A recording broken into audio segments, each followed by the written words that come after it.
Hey guys, in today's video we'll be showing you how to make a tripod in just 2 minutes. So let's get started.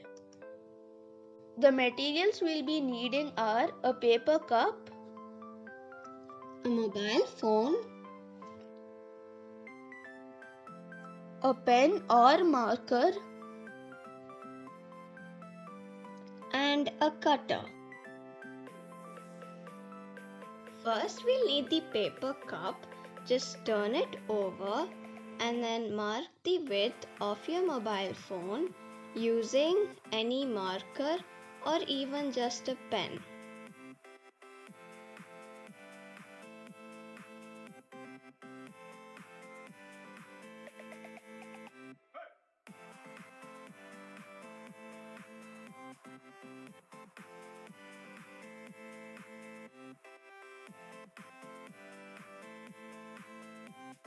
Now use the cutter to cut along the marked points.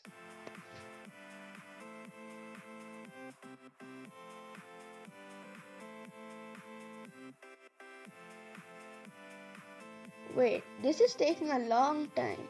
Let's do some magic.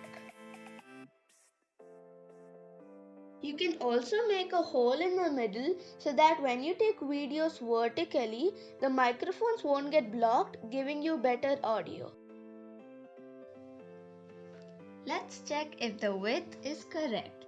Yep, it fits perfectly. Now our homemade tripod is ready. Thanks for watching. Don't forget to give this video a like and subscribe to our channel. Bye bye, see you in our next video.